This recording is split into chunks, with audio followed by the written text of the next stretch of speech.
Previously, manufacturing cost of a product was thrice the cost of raw material.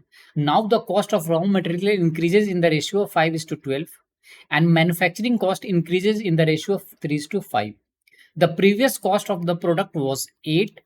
What should be the present selling price so that 25% profit can be made?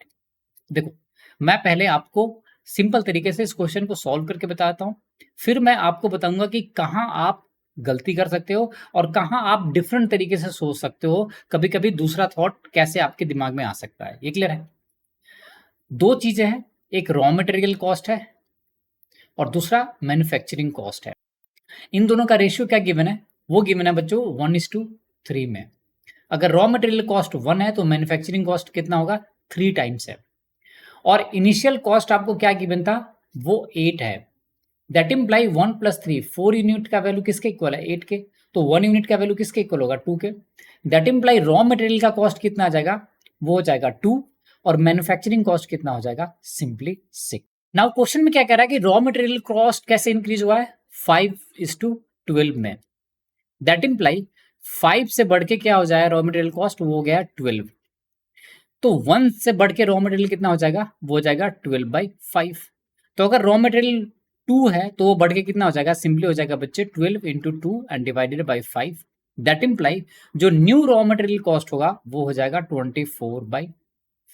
I hope यहां तक समझ में आएगा। Now manufacturing cost कैसे बढ़ रहा है? वो बढ़ रहा है 3:5 के रेशियो में। दैट इम्प्लाई 3 वाला जो वैल्यू है वो 5 हो गया है। तो 1 का वैल्यू कितना हो जाएगा? वो सिंपली 5/3 हो जाएगा। ये सिंपली मैंने यूनिटरी मेथड यूज कर लिया। तो अगर कोई प्राइस 6 है तो वो बढ़ के कितना हो जाएगा? 6 × 5/3। दैट इम्प्लाई ये 3 से 2 तो ये हो जाएगा 10। तो टोटल कॉस्ट कितनी आएगी आपकी? वो आ जाएगी बच्चों 10 एंड प्लस 24/5। तो इसको हम ऐड करेंगे तो कितना हो जाएगा? एलसीएम 5 आएगा और सिंपली ये हो जाएगा 24 एंड 50। तो ये 74/5 हो जाएगा। आई होप यहां तक समझ में आ गया आपको। अब ये न्यू कॉस्ट है और इस पे चाहिए 25% का प्रॉफिट। तो सिंपली क्या लिखोगे? 100 से बढ़ के कितना हो जाना चाहिए? 125। तो 25 से ये 5, 5 से ये कैंसिल और 25 से ये 4 था। तो ये आ जाएगा अल्टीमेटली 74/4 यानी 18.50। सो आई होप आपको ये समझ में आ गया होगा कि कैसे यहाँ पे पर्टिकुलरली इस क्वेश्चन में आंसर फ्रेम करा गया है। ये क्लियर है?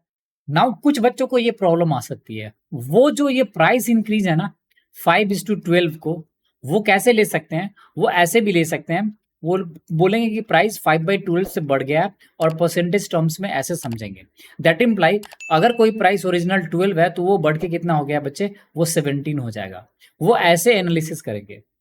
अगर मैं यहाँ पे बात करूं तो प्राइस 3:5 से इंक्रीज हुआ है तो वो बोलेंगे कि प्राइस 3/5 से इंक्रीज हुआ है तो वो अब प्राइस हो जाएगा 8/5 के फैक्टर में।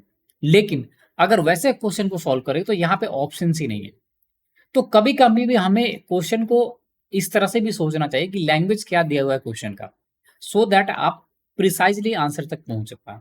So thanks for watching the video. If you like the video, do subscribe the channel and share the channel with your